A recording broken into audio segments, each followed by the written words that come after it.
Hello YouTube and welcome back to part 18 of our nuclear blast battle royale and another raging reality reaction video where tonight, ladies and gentlemen, I say tonight, it's literally like 12:30 in the day, we are doing our very first reaction to Light the Torch, and it is apparently, they call this a performance video, which, does that mean it's going to be like, what, interpretive dance?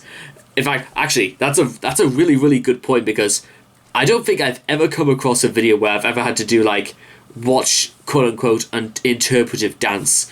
But maybe the safety of disbelief is going to be, maybe this will be the first, so let's see whether or not, because if not, I don't know, I'll probably watch Riverdance or something like that. But with all that being said and done, if you guys want to check out the original video for yourselves, links will all be in the description down below.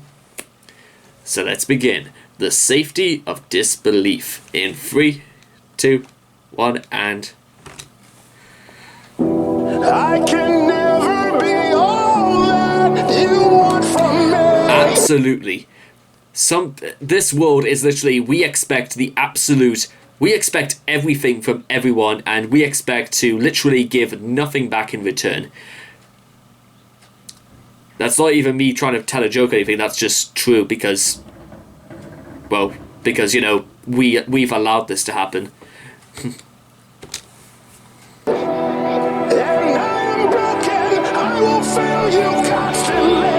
Well, at least he's honest.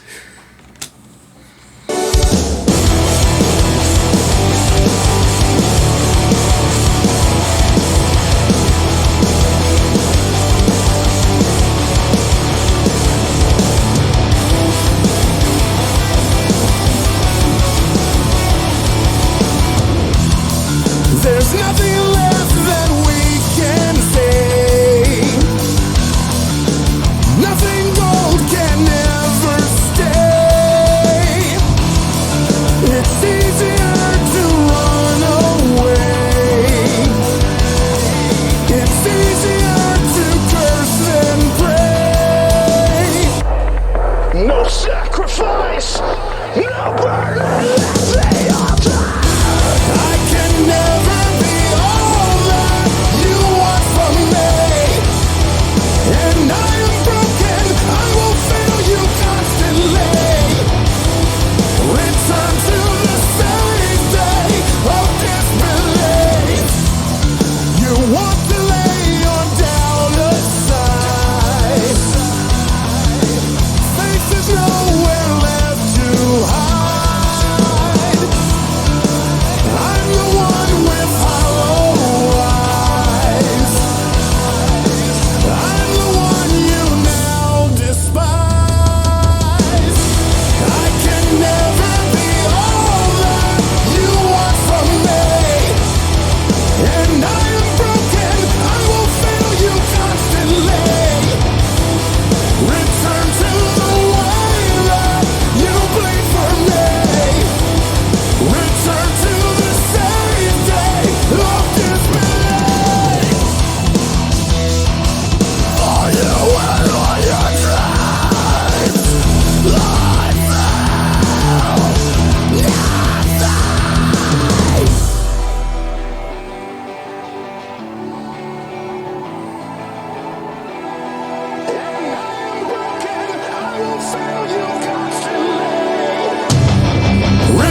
That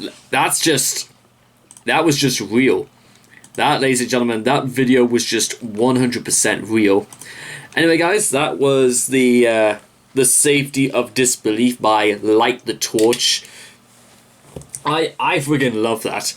Like I was saying earlier, people expect literally the best and absolutely nothing else. They don't.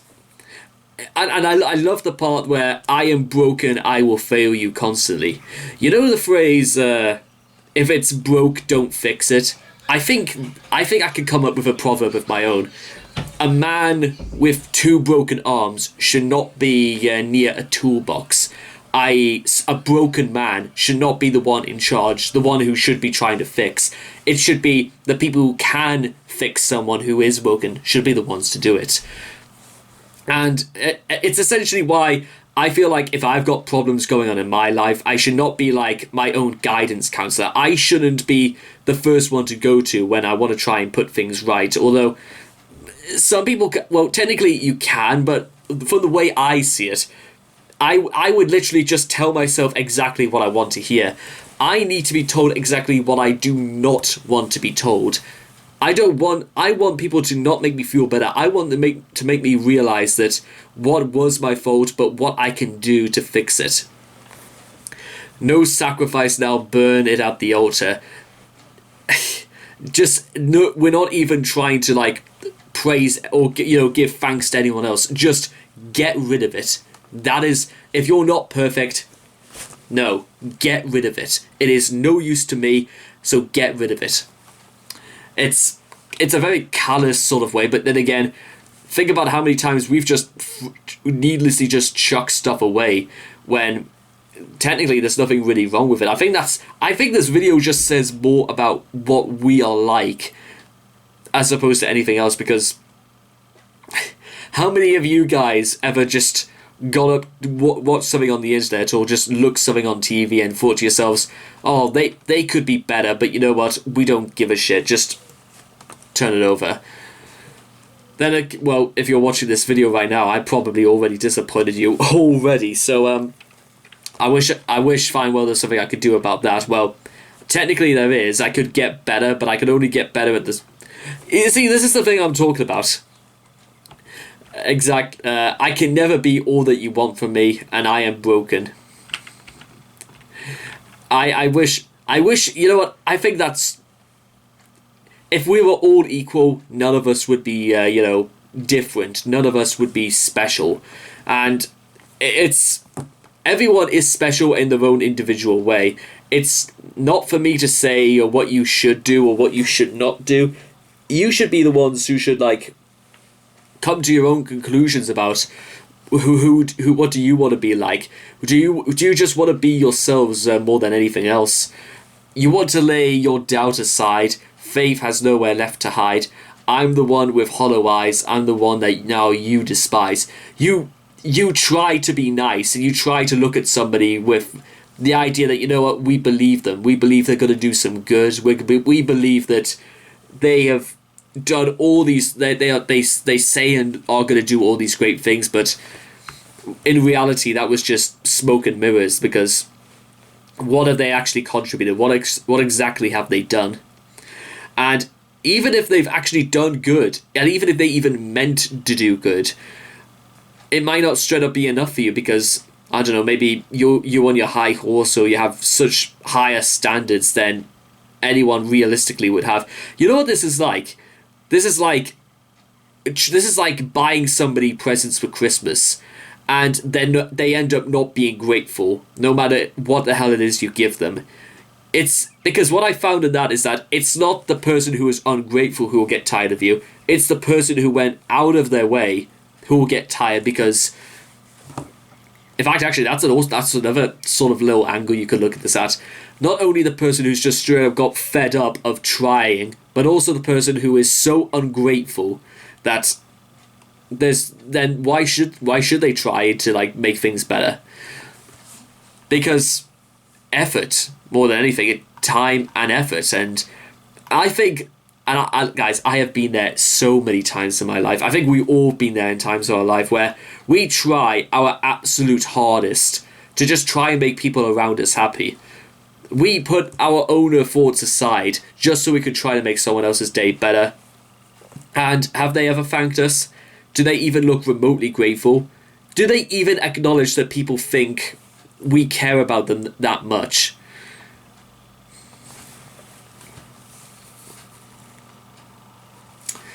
It makes you think, doesn't it? Actually, it makes me think about some of the people I'm trying too hard for. Howard Jones said in an interview with Outburn that he does not want us to know that he's thinking of when writing the lyrics. We pretty much have to interpret themselves. I fucking like this Howard Jones guy already. You know what? Let the audience work for their meal. He's just given us what he thinks he could give us, and it's up to us to fill in the gaps. That's my type. That's my guy right there. He fucking knows what's up. No bullshitting. He just cuts it like it is. He wants us to think. He is a thinking man's writer. And he got me to think right there, just like a few seconds ago, like what I said, about maybe I need to start thinking about who really appreciates the stuff I'm doing, because there are millions of people, no doubt I can think of right now, probably are happy or grateful for what I do for them. I hope, anyway. But then again, it's just as likely that the opposite could be true, that people just take it for granted. But, a little bit, a thank you or you're welcome wouldn't be too much of a... Also, not just that. It's not just a thank you and you're welcome, but also, you also would kind of like... It should be a reciprocation.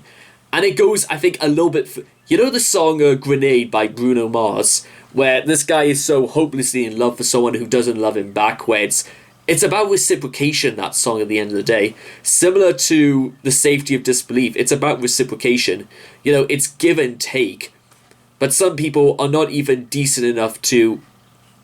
Well, they are decent enough to acknowledge it, but they just don't do it, which is just highly arrogant. Which is why... my patience has completely run out for people who are like that.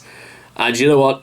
The more I prioritize staying away from the people who I don't want to have anything to do with, and the people who don't want anything to do with me, and I spend more time of my life, more time working for people who will appreciate it, and I appreciate their company in return, that's what I've got to work on. I've got to get out of whatever rut I'm in, trying to please people who do not like me at the end of the day, and just talk and just be more concerned about and spend more time about, people who do like me and the stuff I like, and there you go.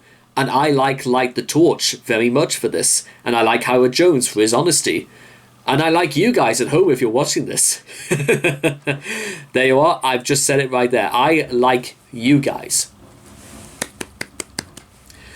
So anyway, I hope you guys have enjoyed this reaction video. Please leave your thoughts and comments in the comment section down below. Let me know what you guys thought of The Safety of Disbelief by Light the Torch. Please also make sure to also like and subscribe to get daily notifications when my videos come out. And I hope to see you guys again in the next reaction video. Take care. Bye-bye for now.